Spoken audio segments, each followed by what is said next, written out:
केरल के विशाल समुद्र के सामने बैठी मैं दूर दूर तक फैले हरे नारियल के पेड़ों और समुद्र में उठती लहरों को देखने में पूरी तरह मशगूल थी। तभी मेरी नज़र वहाँ से थोड़ी दूरी पर बैठी एक महिला पर पड़ी, जिसे देखते ही मैं बुरी तरह चौंक गई। उम्र चाहे जितनी सिलवटें डाल दे, पर कुछ चेहरे ऐसे होते हैं जिनकी पहचान समय के साथ ज़रा भी नहीं बदलती। वो मेरी सुनंदा भाभी ही थी। मैं हजारों में भी उन्हें पहचान सकती थी। उन्हें आवाज़ देकर चौंकाने के लिए उठी ही थी कि दूसरा करारा झटका लगा। करीब 17-18 साल का एक लड़का दौड़ता हुआ आया और उनसे झुककर कुछ बातें की और वापस मेरे बगल से दौड़ता हुआ चला गया। मैं हैरानी से उसे देख रही थी। वो हूबहू मेरे आलोक भैया का प्रतिरूप था। वही नैन नक्श, वही कदकाठी, वही चाल, जैसे किसी ने समय की गति को पीछे घुमा दिया हो। ऐसा लगा जैसे विधाता ने सुनंदा भाभी की सच्चाई का प्रमाण खुद प्रस्तुत कर दिया हो। अब मेरे लिए अपने आप को रोकना मुश्किल था। अचानक मैं सुनंदा भाभी के सामने जा खड़ी हुई। मुझे देखकर वो भी कम हैरान नहीं हुई। नैना, तुम यहाँ कैसे? भावावेश में भाभी ने मेरा हाथ कसकर थामा और मुझे अपने पास बिठा लिया।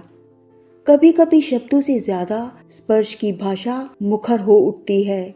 स्पर्श के सहारे ही भाभी का अनकहा दर्द मेरे अंदर बहने लगा था। कुछ पल हम चुपचाप यूं ही बैठे रहे। फिर मैंने ही पहल की। भाभी, कभी किसी ने सोचा था आप यूं अकेली इस अनजान शहर में मिलेंगी? ईश्वर ने क्या कुछ नहीं दिया था आपको, पर इंसान क्या सोचता है और क्या हो जाता है। जिंदगी ने एक करवट क्या ली, पल भर में आपका हंसता खेलता जीवन बिखर गया। तुम यहाँ कैसे आ गई? वो बात को बदलते हुए बोली। मेरे पति विष्णु केरल में स्पेस सेंटर में वैज्ञानिक हैं, इसीलिए करीब 3 सालों से मैं केरल में ही रह रही हूँ। आज यहाँ आई तो आपसे मुलाकात हो गई। आगे की बात मैं चाहकर भी उन्हें बता नहीं पाई।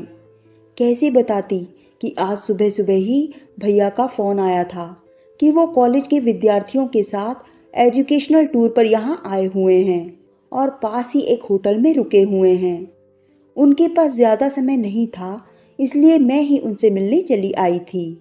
होटल में गई तो पूरी टीम कहीं बाहर घूमने निकल गई थी, इसलिए उनके लिए एक मैसेज होटल में छोड़कर मैं यहाँ आ बैठी थी।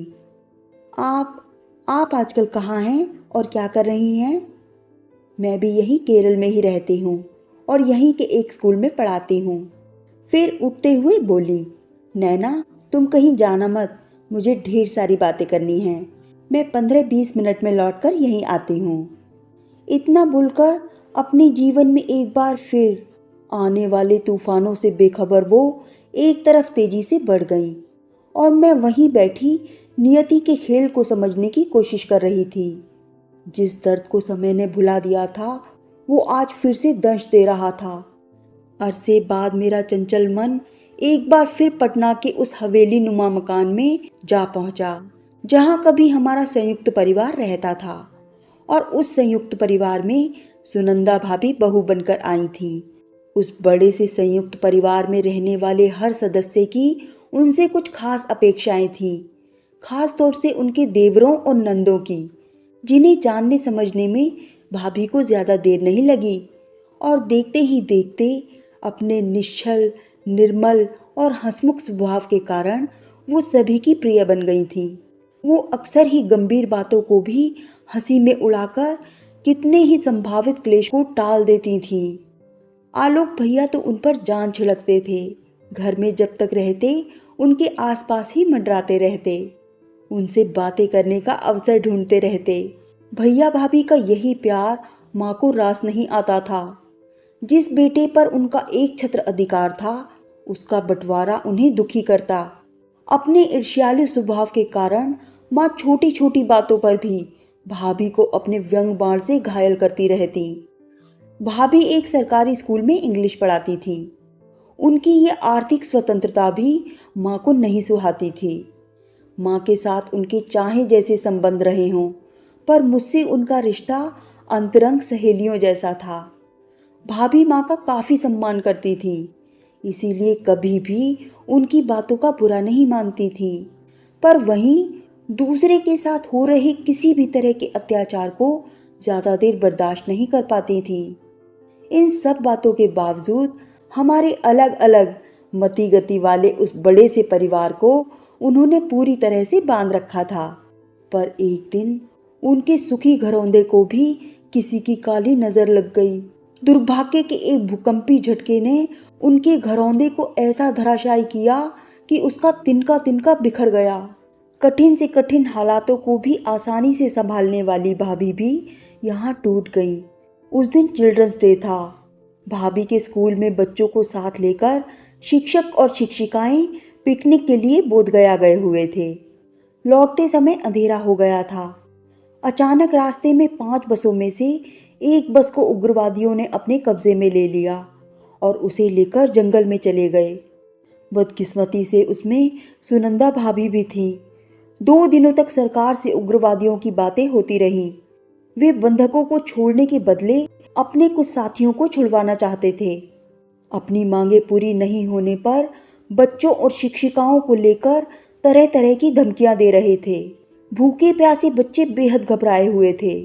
उन बच्चों के साथ उग्रवादियों का अमानवीय व्यवहार सुनंदा भाभी ज़्यादा देर तक बर्दाश्त नहीं कर सकीं और बच्चों को बचाने के लिए हर संभव कोशिश करने लगी, जिससे क्रोधित होकर उग्रवादियों ने उन्हें बहुत मारा पीटा और एक अलग झोपड़े में कैद कर दिया। 2 दिनों के अथक परिश्रम के बाद जब पुलिस ने सभी बंधकों को छुड़ा लिया तो भाभी को अलग कैद करने की बात को मीडिया ने इतना ज़्यादा उछाला कि उनका साहस ही उनका कलंक बन गया। 2 दिनों के मानसिक और शारीरिक कष्ट झेलकर जब वो घर लौटी तो उन्हें अपेक्षा थी कि घर के लोग उनका शानदार स्वागत करेंगे, पर यहाँ तो घर के अपने ही लोग उन्हें सिर से पैर तक घूर रहे थे। नहा धोकर फ्रेश हुई तो घर में काम करने वाली कमला उनका खाना कमरे में ही ले आई। वो आलोक भैया का इंतजार कर रही थी। उनकी जान बच गई थी, इसकी खुशी भैया के चेहरे पर देखना चाहती थी।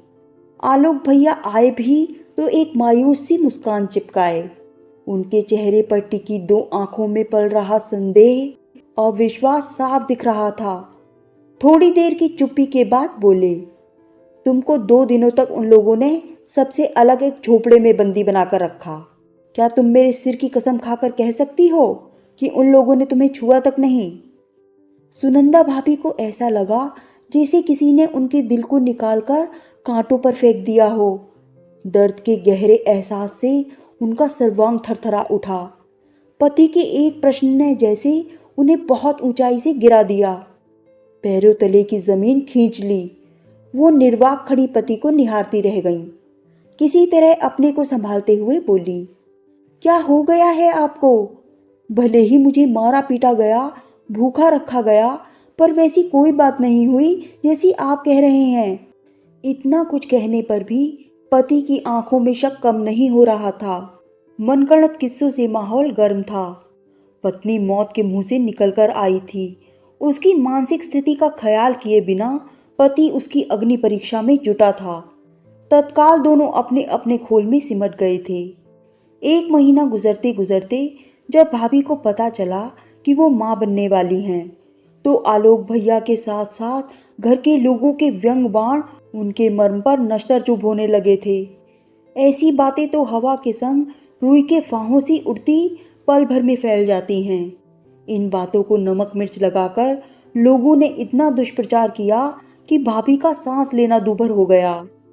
अक्सर भाभी मेरे गले से लगकर फूट फूट कर रो पड़ती थी।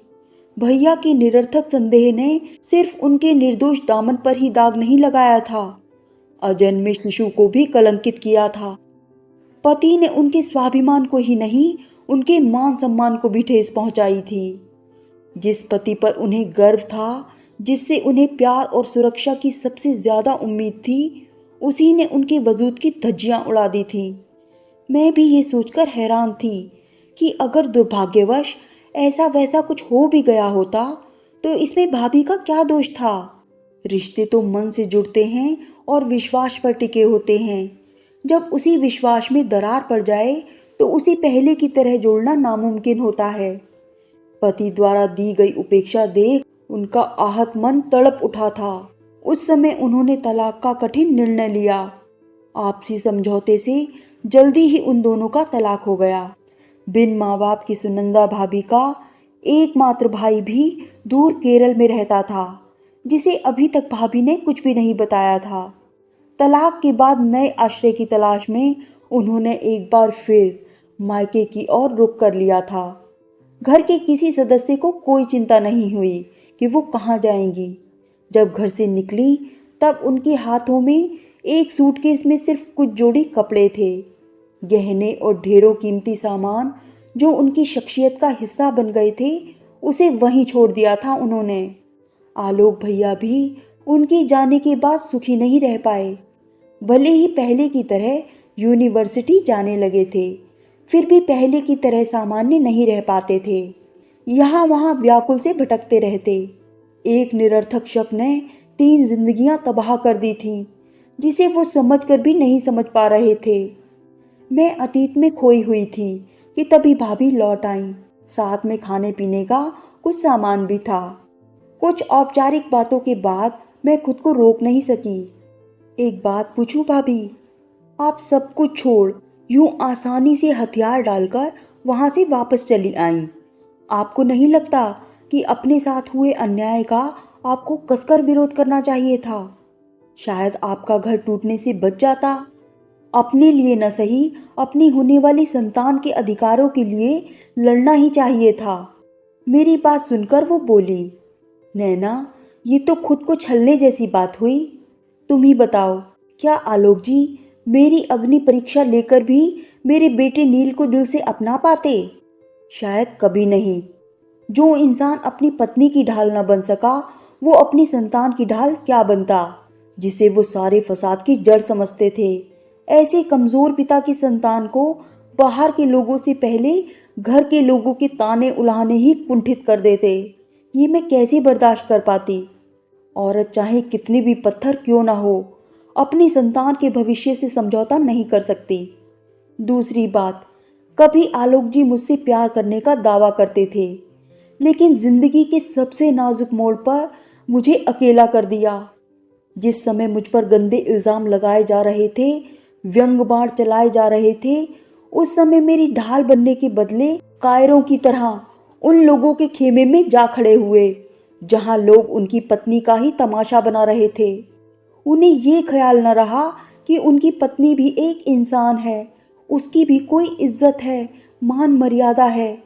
माना जीवन सिर्फ पति पत्नी तक ही सीमित नहीं रहता, पूरा परिवार और समाज उससे जुड़ा होता है। और समाज के शब्द हमेशा निर्मम और कठोर होते हैं, जिसे झेलना आसान नहीं होता। अगर दोनों के बीच सच्चा प्यार और विश्वास हो तो दुनिया में ऐसी कोई ताकत नहीं जो पति या पत्नी को तोड़ दे। निर्दोष होते हुए भी मुझ पर झूठे लांछन लगाए जा रहे थे। मैं सब सुन रही थी, सह रही थी, भीषण अग्नि में झुलस रही थी, जिसका जरा भी एहसास तुम्हारे भैया को नहीं था। वो तो तलाक लेने की प्रक्रिया पूरी कर अपनी सामाजिक प्रतिष्ठा बचा रहे थे। सच पूछो तो ये कुछ और नहीं बल्कि सदियों से चला आ रहा उनका पुरुषोचित दंभ मात्र था। पत्नी चाहे कितने संताप से गुजर रही हो, उसका सहारा बनने के बदले उसे अपने ही घर से निकाल बाहर कर खुद मर्यादा पुरुषोत्तम बनने की कोशिश कर रहे थे। काश भैया एक बार अपने बेटे को देख लेते, अनायास ही मेरे मुंह से निकल गया। उस गंभीर माहौल में भी भाभी हंस पड़ी। तुम क्या चाहती हो नैना? मैं बेगुनाही के प्रमाण पत्र के रूप में अपने बेटे नील को लेकर आलोक जी के पास जाऊं और अपने काले अतीत को फिर से जिंदा कर नील को भी उसी दर्द से गुजारूं जिससे कभी मैं गुजरी थी? तब मैं क्या खुद अपनी नजरों में नहीं गिर जाऊंगी? तभी भैया की आवाज ने हम दोनों को चौंका दिया, जो शायद मेरा मैसेज पाकर मुझे ढूंढते हुए यहाँ तक आ गए थे और पास ही खड़े हमारी बातें सुन रहे थे। तुम्हें अब सफाई देने की कोई ज़रूरत नहीं है। सच कहूँ सुनंदा, तो अपने किए पर मैं खुद बहुत शर्मिंदा हूँ। तुम्हारे साथ हुई नाइंसाफ़ी के लिए हमेशा मेरी अंतरात्मा मुझे धिक्कारती रही। आज बरसों बाद तुम मुझे मिल गई। ये संयोग नहीं हो सकता। अवश्य ही ईश्वर हम दोनों को मिलवाना चाहते हैं। पास बैठते हुए भैया ने बड़े अपनेपन से भाभी का हाथ थाम लिया, पर भाभी ने ऐसी चौंक कर अपना हाथ झटके से खींच लिया मानो उनके हाथ ने अंगारे को छू लिया हो। हमेशा से बहुत मीठा बोलने वाली भाभी बड़े ही सख्त लफ्जों में बोली, नहीं मिस्टर आलोक, अब ये कभी संभव नहीं हो सकता। जिस तरह आपने मुझे जलील कर निकाला था और मुझे तलाक लेने पर मजबूर किया था, उस अपमान के कारण मैं बरसों अंगारों पर लौटती रही, पर आपने मेरी खोज खबर तक लेने की कोशिश नहीं की। फिर भी कितने दिनों तक मैं यही सोचती रही कि जब आपको अपनी भूल का एहसास होगा तो आप मेरी खोज खबर लेने जरूर आएंगे। पर अपने पुरुष होने के अहंकार में डूबे आपने कभी पलटकर भी मुझे नहीं देखा। शक की बिना पर आपने इतना कुछ कर दिया। अगर मेरे साथ सचमुच कोई दुर्घटना हो ही जाती तब तो आप मेरे लिए सिर्फ एक ही रास्ता छोड़ते, वो भी आत्महत्या का। पूरी तरह टूटी हारी दुर्भाग्य के ऐसे कठिन समय में जब मैं अपने मायके पहुंची, तब मेरे भैया और भाभी ने सिर्फ मुझे खुले दिल से अपनाया ही नहीं बल्कि जीने का हौसला भी दिया। उन्होंने ही मुझे समझाया कि मुझे भी सम्मान से जीने का पूरा हक है, और फिर मैंने भी धीरे धीरे जीना सीख लिया। आपका मोह त्याग जीवन में आगे बढ़ गई, क्योंकि अपनी पूरी जिंदगी यूं ही तन्हाई में नहीं गुजार सकती थी, वो भी उस आदमी के लिए जिसने सिर्फ शक की बिना पर मेरा परित्याग किया था। आज 18 साल गुजरने के बाद मेरे जीवन में आपके लिए कोई जगह नहीं है। नील तब 5 साल का था जब मैंने भैया के एक मलयाली दोस्त कृष्णमूर्ति से शादी कर ली थी। वो एक सरल सुलझे हुए इंसान हैं। मेरे अतीत से पूरी तरह वाकिफ होते हुए भी मुझसे और नील दोनों से बेहद प्यार करते हैं। वहाँ बालू पर बैठे मेरे पति और दोनों बच्चे नील और सौम्या मेरा इंतजार कर रहे हैं। अब वही मेरी दुनिया है जहाँ मैं बहुत खुश हूँ। वो झटके से उठकर वहाँ से चली गई। उनके कदमों में पहले से कहीं ज्यादा दृढ़ता और आत्मविश्वास नजर आ रहा था। दुख, तिरस्कार और उपेक्षा से भैया का चेहरा काला पड़ गया था। वो जड़वत बैठे नील को निहार रहे थे। इतने करारे झटके के बाद मैं भैया को अकेला कैसे छोड़ सकती थी। वहीं बैठी भैया की बाह थामे मैं उनका दुख कम करने की कोशिश कर रही थी। जैसे जैसे भाभी दूर जा रही थी वैसे वैसे भैया टूट रहे थे। मैं तब भी कुछ नहीं कर पाई थी जब भाभी ने घर छोड़ा, और आज भी बेबस बैठी सब देख रही थी। अक्सर जिंदगी को हम नहीं, जिंदगी ही हमें अपने अनुसार चलाती है। आज ये सच हमारे सामने था।